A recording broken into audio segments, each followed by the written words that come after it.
Hi guys, welcome back. Hope you all had a meaningful celebration of the holidays. Hope you were able to celebrate Christmas and New Year's with your special someone, or of course with your family and with your loved ones. It's January, so start na naman tayo. Back to work, back to normal na tayo ulit. So today, in this video, I'll be showing you yung how to settle the real property taxes. Ito yung syempre, if you are a property owner, this is our obligation sa government natin that we pay the property taxes. So yung pagbayad ng property taxes natin, essentially ginagawa natin siya quarterly, or for most cases yung mga unit owners natin, they would like to pay or settle it once a year. So minsan lang nila binabayaran, para one time na lang for them.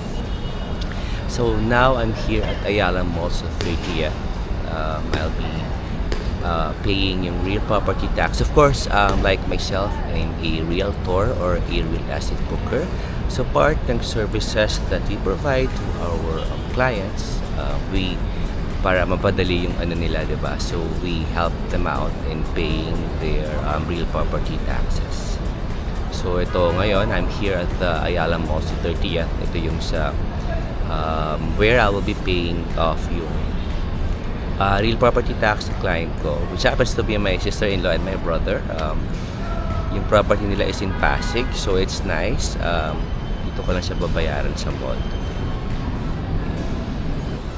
Sabi ni Kuya Guard, sa second floor daw yung bayaran ng real property tax. So puntahan natin para isa lang siya sa magagawa ko na siya today. So today I'll be paying ilan ba? 4 properties. So one here in Pasig, and then there's 2 in Quezon City, and then 1 in San Juan.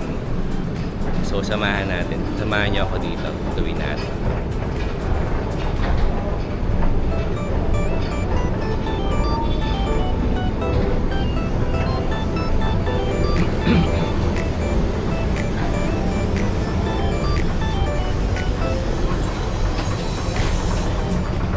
What's nice about yung mga municipalities ngayon, pinadali nila yung para yung way para sa mga property owners. So hindi ka na kailangan pumunta sa City Hall para magbayad ng milyar ng real property tax. So may mga stations na sila or mga payment channels na sila sa mga malls. So it's even more accessible for the property owners. Hinahanap ko ngayon kung nasaan yung bayaran natin.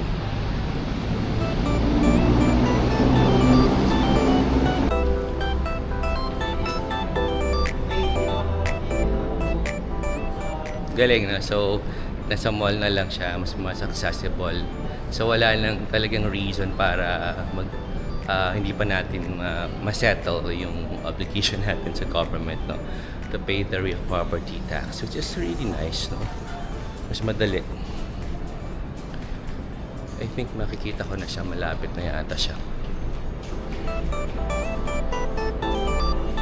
Okay, pasok tayo ng mall. Ito lang siya.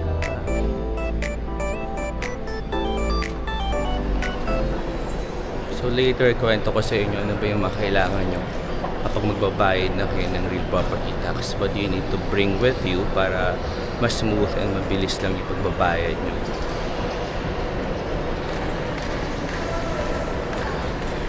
So I think I'm here already. Check ko lang to, then balikan ko kayo, guys. I think eto siya.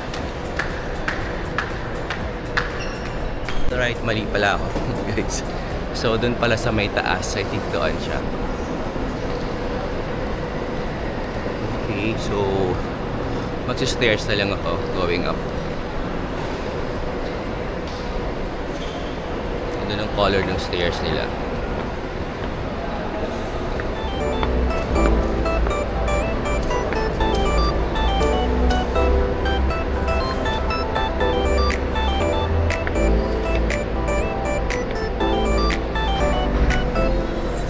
I think even yung yung some of the for sa BIR, May mga stations din sila if I'm not mistaken sa mga malls. So mas madali na talaga magbayad for us. Ito na siya. There. It's nice. Ang galing. Guys, ito na siya. Easy lang, mabilis lang siya. Ito na siya, Real Property Tax Office. Depende ito kung saan yung mga municipalities and of course kung saan located yung property na babayaran natin. So here, this yung property na babayaran ko for my client is in San Antonio. Barangay San Antonio in Pasig. So dito pwede magbayad sa Pasig City Annex 1. Ito siya. Okay.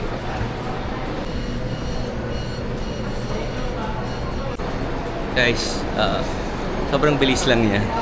So, bayad na ako agad. So, here, ginawa nila assessment. Although, last night nakita ko na siya kasi i-registered online. Pwede kang mag-register online and then you can also check, i-generate mo kung magkano yung magbabayaran mo. But like for the most part, almost like the same amount with the last year. So, I checked, yun din yung amount that I paid last year. So, after doon, same window, after noon, doon na rin ako nagbayad. So, sobrang bilis lang niya. So, this is for a property in San Antonio, Pasig City. That's why dito ako nagbayad. There, not so much people. Kasi likely, mga December sila nagbabayad kasi. And also, I'd like to mention, now I was able to get 10% discount. But if you, for example, would like to get more, some municipalities, they offer 15% discount if you pay in December. Or some of them 20. So here daw in Pasig, 15%. But since January na ako nagbayad, it's not too bad because I was able to get pa rin 10% discount from the annual na pinayaran kong amount there. So, ito siya.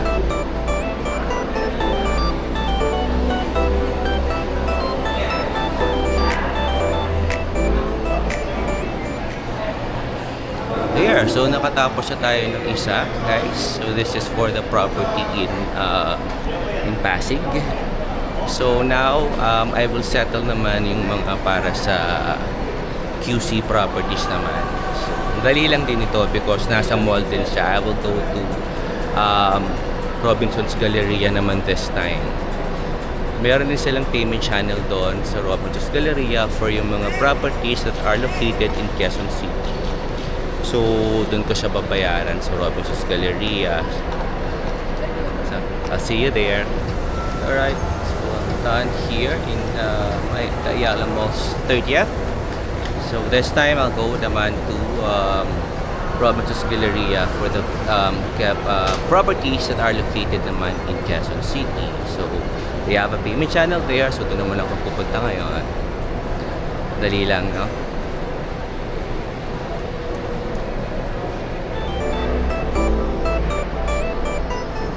Very convenient kapag sa mall nagbabayad.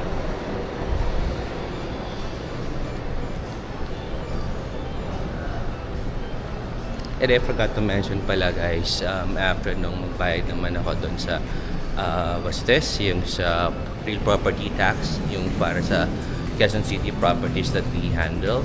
I'll go naman to RLC office to pay naman yung monthly amortization ng client ko din.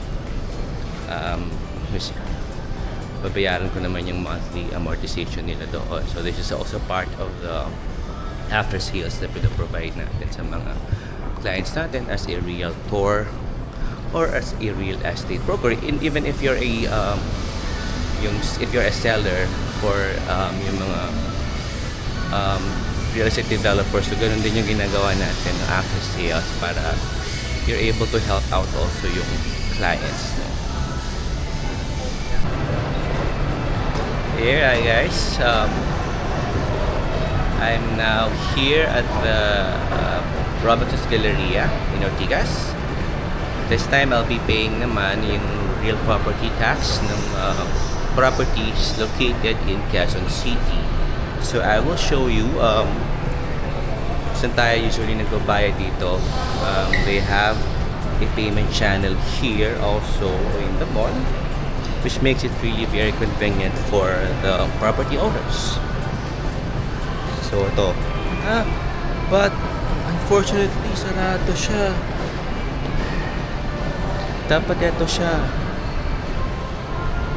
But it's weird kasi sarado siya.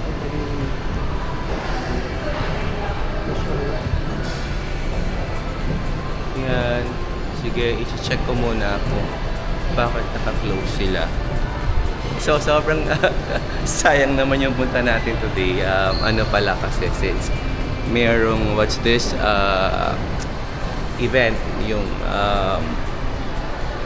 in Quezon City. So, dineclare nila na ang mga LGUs ng Quezon City ay walang work today. So, babalik na lang ako tomorrow para i-settle yung property tax ito. Hindi pa naman tayo magpa-penalty and we will still be able to avail of the 10% discount. So now, ang gagawin ko na lang, I will pay na lang yung sa RLC Residences, yung monthly amortization ng client ko for the Sapphire Block. So I'm here now at RLC office. I'm gonna pay yung monthly amortization ng client ko for the Sapphire Block. Na siya.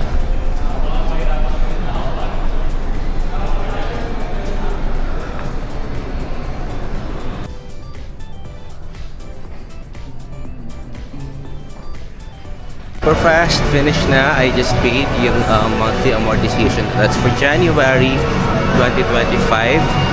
The client ko for the Sapphire Block, South Tower. So this time, I just realized I need to pay din naman pala my yung contribution ko for, what's this? For PhilHealth.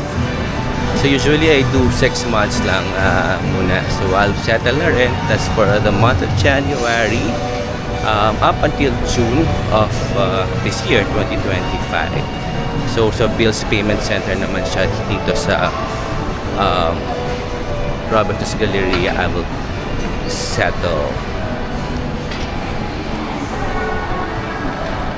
Bilis lang naman siya. Buti na lang walang masyadong tao. Sad lang kasi I was not able to pay yung sa real property tax sa QC, no? Kasi nga sarado sila ngayon. Holiday pala according to Kuya. Ito muna tayo. Bayaran ko lang muna yung real property tax. I mean, no, not the real property tax but my PhilHealth.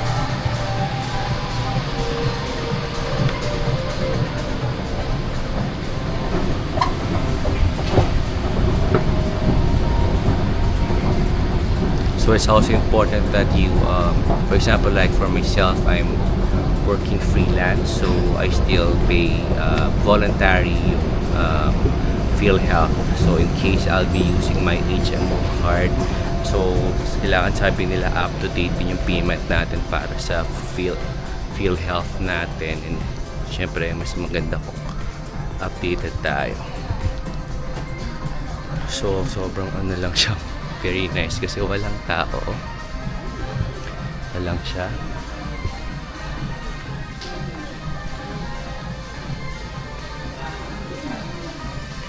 There. So, fill out lang ako ng forms. Balikan ko kayo.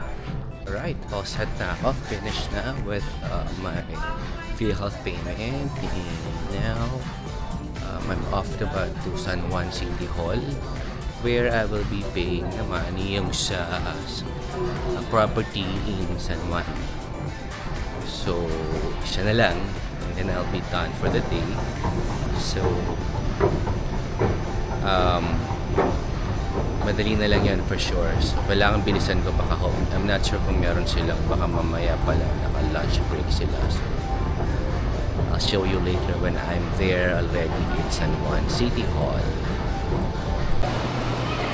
Here at San Juan City Hall already. So, this time naman, ang babayaran ko naman yung property in San Juan. That's why I'm here in San Juan City Hall. So, let's see. Check natin.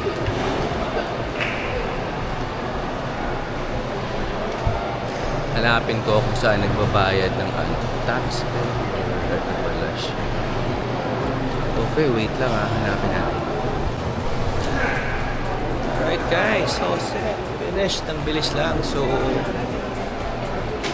tapos na akong bayaran yung property tax. sobrang bilis lang ng proseso.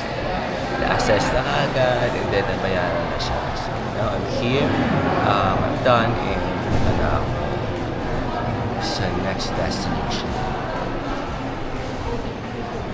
Ang finish na ako magbayad. Not so much people. Actually, ang bilis lang niya. Dalang ako sa window and then they assess, tapos bayad na kaagad. So yun lang, hindi ko na-accomplish yung para sa QC Properties. So kailangan ko bumalik sa Robinsons Galleria to settle within this week kasi sayang na yung ma-avail ko na 10% discount. Alright.